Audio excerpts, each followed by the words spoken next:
The world is still reeling from the encounter between President Trump of the United States of America and President Zelensky of Ukraine at a time when the Trump administration was very new. And it must be remembered that one of the campaign statements that Trump made was that he was going to resolve the conflict between Russia and Ukraine within 24 hours. It is over 100 days since he took office, and many things have happened. We've seen initiatives which were in the early days considered unilateral, such as the Saudi Arabia initiative. We've seen the United States of America proceeding without including the Europeans in the peace initiatives.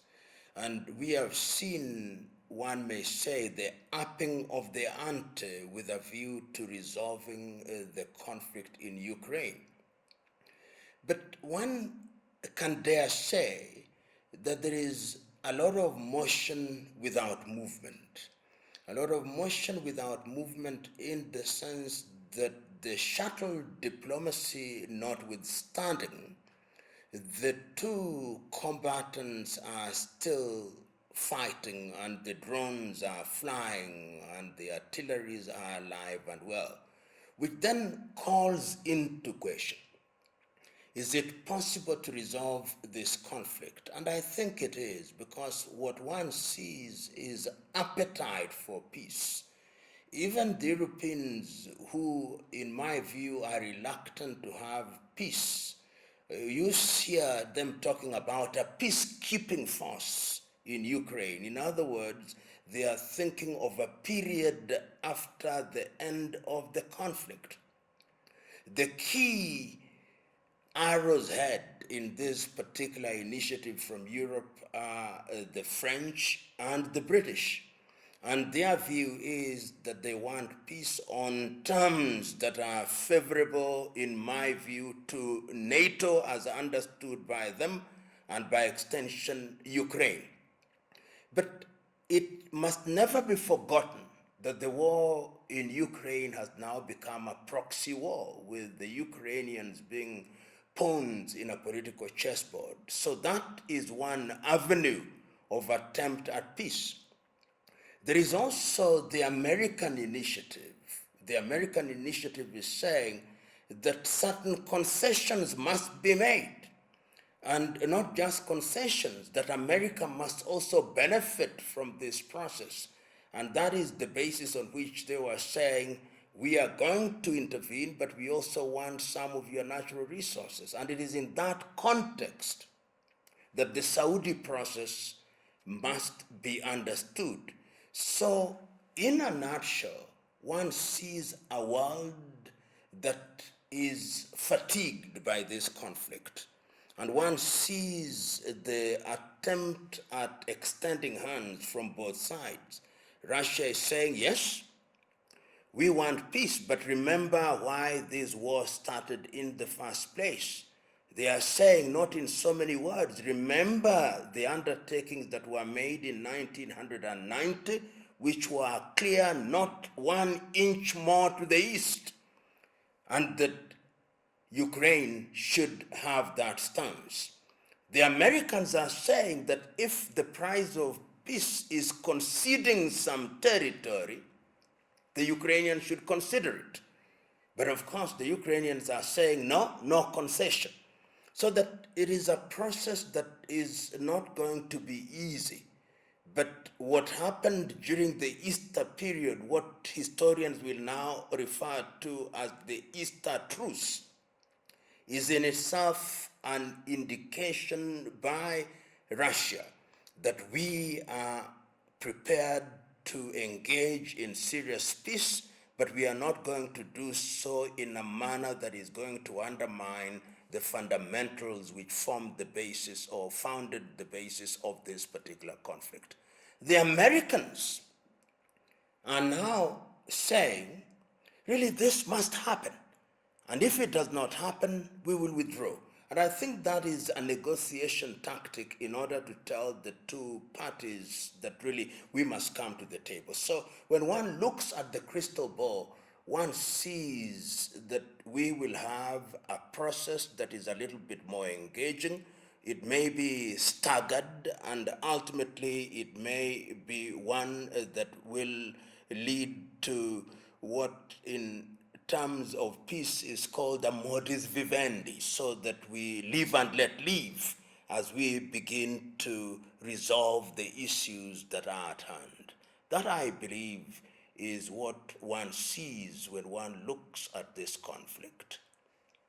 You know, in war, when territory has been gained, and that territory has been gained on the basis of giving protection to your own.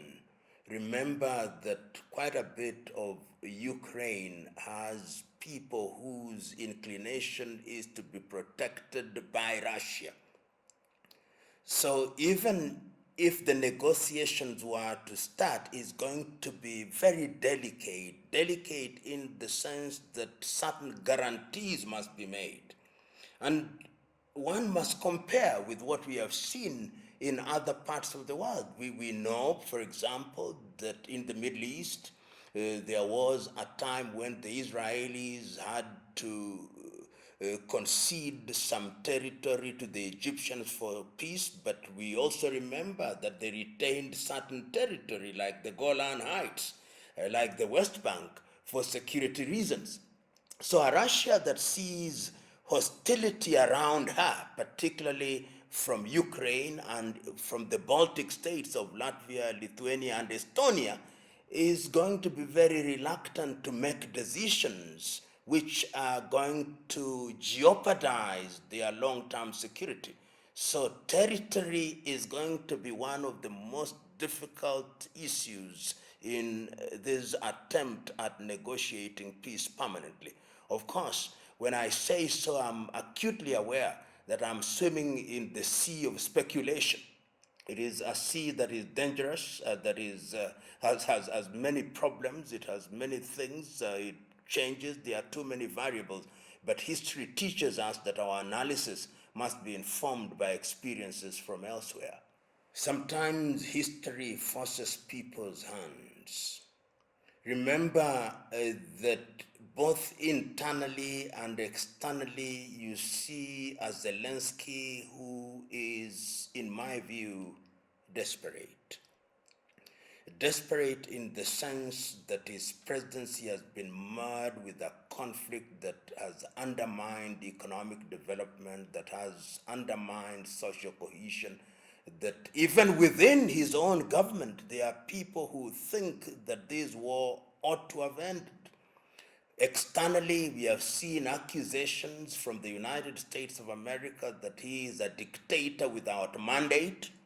So all these factors conjoined make him a very weak president, so weak that perhaps his strength only remains apparent because it is war. But if war were to stop today, one can imagine what would happen internally. Those who would want to say and to analyze the situation and say, did we have to go to war in the first place? Have you not, in a manner of speaking, pawned us to the European powers and undermined our relationship with Russia, with whom we have long historical ties? So we are talking about a very weak president. We are talking about an individual who, as it were, is between the devil and the deep blue sea, between the hammer and the anvil. How we'll get out of it is for speculation. But I, in my view, think that he must think deeply and seriously about post-war Ukraine. How will he behave? How will he be dealt with? And it's not going to be easy for him to get out. He must, in my view, make concessions, be pragmatic, and stop listening too much to the European NATO powers, because he does not know what their intentions are ultimately. You see, the EU from my perspective, finds ourselves in a very interesting situation. Interesting in the sense that the main anchor of the European Union and NATO was the United States of America. The United States of America, as I said, really, we are not bothered. And I think President Trump put it so very figuratively that there is a big, beautiful ocean between us and you. Pay your bills. And we now see a European Union that is trying to assert herself. And when I listen, for example, to the president or the head of the European Union, Ursula von der Leyen, you see the appetite to say that we can survive without the United States of America. And that is why I say the gaps that have been left by the United States of America, we are going to fill them. They are scared that Russia is a power that you cannot ignore. Look at the dependency of a number of European countries on Russian gas. This is a power that has a territory. It's a power that has a nuclear. It's a power that is allying herself to an emerging power like China and India. And therefore, one sees a European Union in many ways that is desperate. Is desperate in the sense that is losing the power that it had historically as a colonizing section of the world. The colonizers of the world were Europeans, and they are losing that status. They are losing their spheres of influence. The French are losing their spheres of influence. The British are losing their spheres of influence. The Germans have a historical burden which weighs them down. So Europe is trying to reassert herself, but the reality is such that they can only go so far. But they will keep trying. They'll keep trying to demonstrate to the world and to themselves that the happenings notwithstanding, we are power not to be ignored. But even within the European Union, we see certain countries that are not very comfortable. They may not be big countries, but we see the Romanians saying, no, you can only go so far. We see even Poland sometimes posing and saying, you can only go so far. So it's not as if there is unanimity within the European Union. There are voices which are discordant.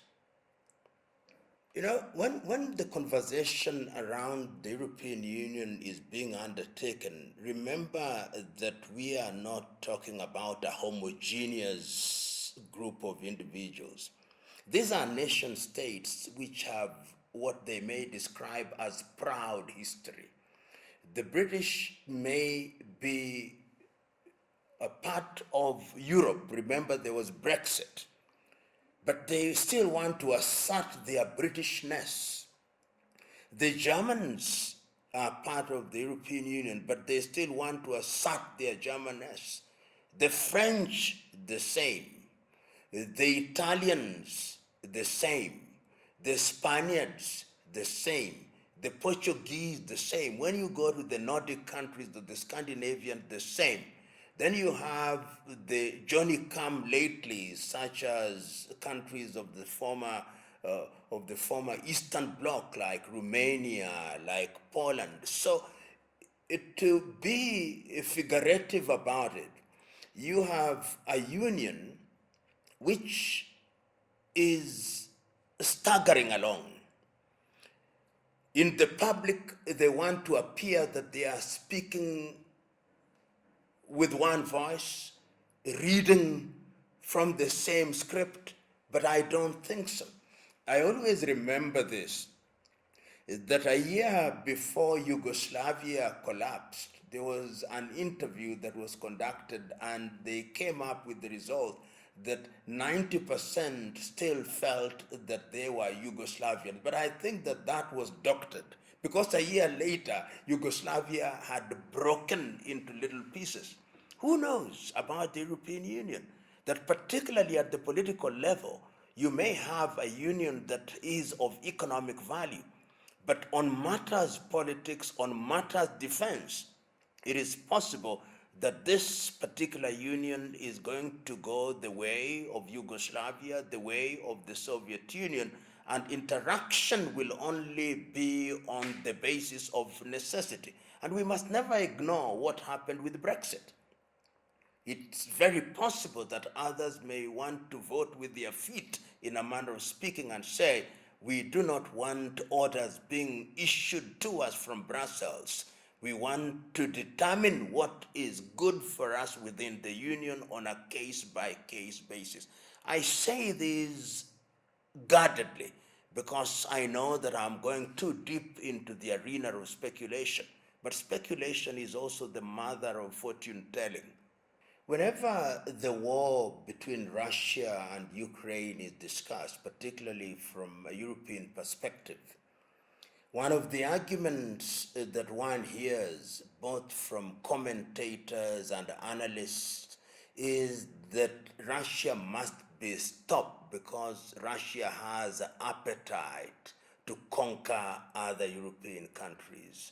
Let me say without batting an eyelid that that is not supported by any evidence on the ground. Why? When Mikhail Gorbachev was negotiating in those early days, the concessions that were made, or the promises that were made, which are now being denied by the Europeans, was that we will not allow the NATO war machine to threaten Russia. Hence, what has been repeated almost ad nauseum, not an inch more to the east. But progressively, what one has seen is that NATO developed this appetite for gobbling countries, wanting to gobbling the Baltic states, moving into Georgia, and then ultimately into Ukraine. And when the Russians were saying, you made certain promises and we will not allow you to come to our doorsteps, it was based on history, in my understanding.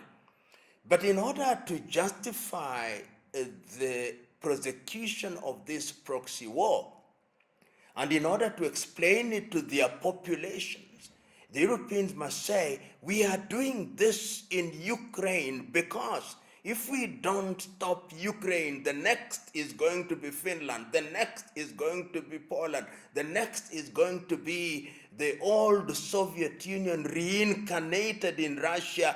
They are going to take back what was the Warsaw Pact countries. I don't think that even President Putin and his cabinet would explain that to the Russian population. And I want to say that I think that that is an excuse, a justification by the European powers in order to lend credence to their support to the Ukrainians. Because the Ukrainians, to lend support to the Ukrainians and also to justify to their population. Because otherwise, how would you explain to the Dutch or to the Danes or to the Germans or to the British or to the French why you are expending euros to prosecute a war which is only disrupting the European environment and producing refugees in the hundreds of thousands and affecting Europe? You can only justify it by saying we have a monster, and that monster is Russia, is going to eat us all. There is no monster. There is only a Russia, in my view, that is trying to protect herself through what has been described elsewhere as preemptive defense. And the sooner that is recognized, in my view, the safer the world is. And President Trump, in my view, put it very well during that famous exchange between him and Zelensky. Said, please, don't forget that we are in a situation that could lead to a third world war. Do you want it? Do you want history to say of you that you played a critical path? So my view is the monster theory, which has been articulated by Western Europe, is without basis. You know, there are too many people competing to have the prize that we are the ones who midwife this peace. And people are getting fatigued. If there is a process in Riyadh, in Saudi Arabia, why don't everybody, or why doesn't everybody put their strength in one process? And the people are saying by not attending some of the meetings that we are not going to be tossed like yo-yo from one place to the other. We have an ongoing process, is being prosecuted, is being midwifed in Riyadh in Saudi Arabia. Let us focus. And I think the sooner the world realizes that, the safer it is. I'm also aware that there is a pending visit by President Zelensky to South Africa, at which the issue of peace is being discussed. And I'm aware that President Ramaphosa had a conversation with President Putin in advance of the visit by Zelensky. So all these efforts must be coordinated and properly choreographed for the sake of having a coherent peace process, because it is only a coherent peace process that is capable of being monitored, is capable of being protected. But remember, there is also a competition. The Europeans also want to be seen to be the ones who mediated. And they don't want the Americans, in my view, this is my view, they don't want the Americans to be seen to be the ones that brought peace in their backyard. So that, in my view, is what is happening, and people are not going to be tossed like yo-yo, as I have said. When one talks about the relationship between Europe and Russia and Europe and the United States of America, one must understand it at several levels. Level number one, Europe is not a single unit.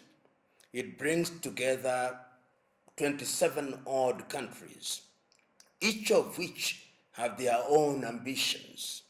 So inasmuch as they want to appear to speak with one voice, they are also suspicious of each other. And this suspicion manifests itself when they are relating to Russia, so that there could be a European position.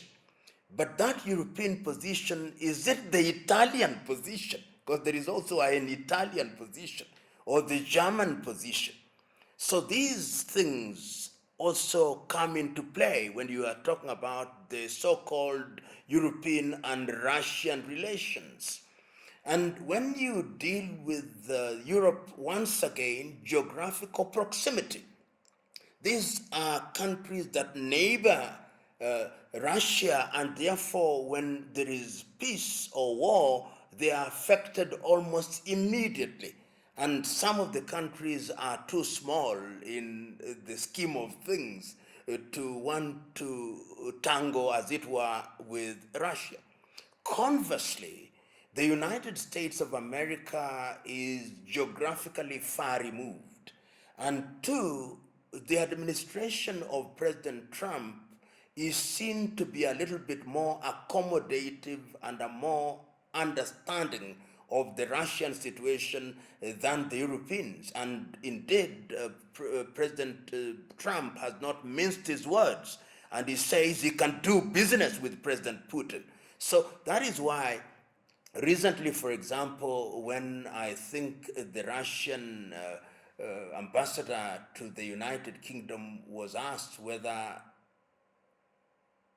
USA is an ally, he said, not necessarily, not in so many words, but that we can do business.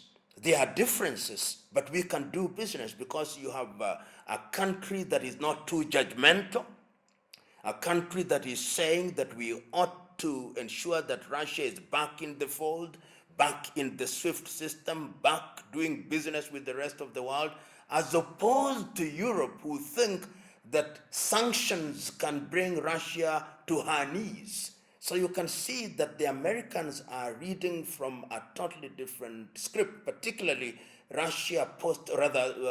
USA post-Biden is reading from a totally different script, which is more accommodating, as opposed to the Europeans who think that Russia must be humiliated, That is why they talk of victory against Russia.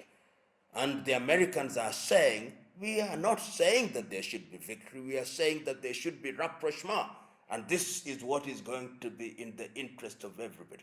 So that, I think, defines the difference between the European approach and the American approach. And the American approach is one that is softening the ground.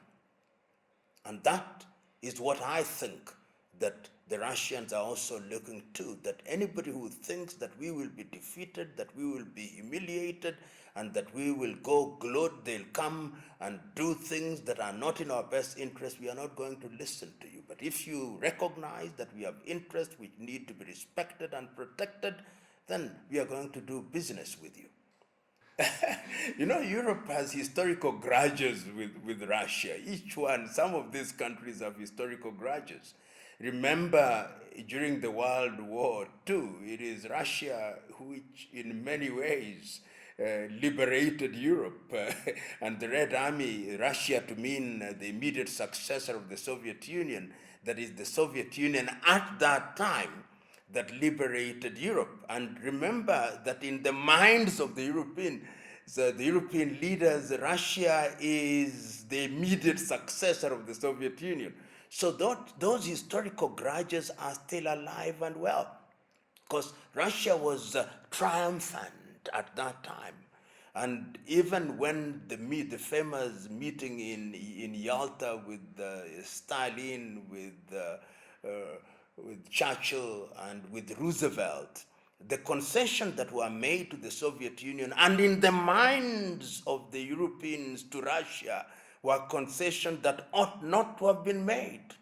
So those historical burdens are still alive and well, and Russia is the target in this regard from where I sit. Oh no, peace will be found. Even if it is an unstable peace, it will be found, because there is no choice. And one can see, particularly in this conflict of Ukraine and Russia, there is fatigue. You only have to listen to the interviews that are being undertaken, only listen to all the players. The appetite for peace is now alive and well.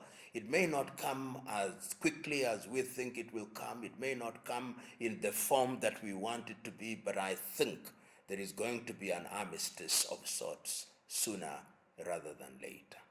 You know, in 1960s, when the African countries and some of the Eastern countries and Asia, when specifically Joseph Broz Tito, then of Yugoslavia, President Sukarno of Indonesia, President Nkrumah of Ghana, and Jawaharlal Nehru of India came up with the non-aligned movement. What they said, we are going to be non-aligned and positively neutral. And people forget positive neutrality. The essence of positive neutrality is that we are not going to take sides, but we are going to take sides with truth and justice. So that if we find that the Russians are the ones who are being badly treated, we will be non-aligned, but we will say that they are right. And I commend to African countries to remain non-aligned and positively neutral. We are safer that way, so that we cast our lot with those who are right and those who are being mistreated. And you've seen, particularly in this conflict, we don't say it as loudly as we should, but quietly, many African countries actually support Russia.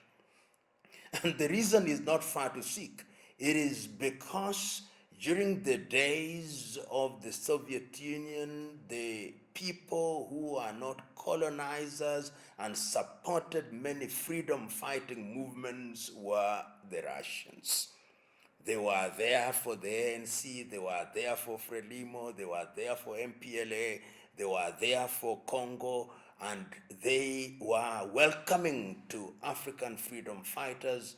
And indeed, you know that in Russia, they even named a university for Congo's Patrice Emery Lumumba, the Friendship University.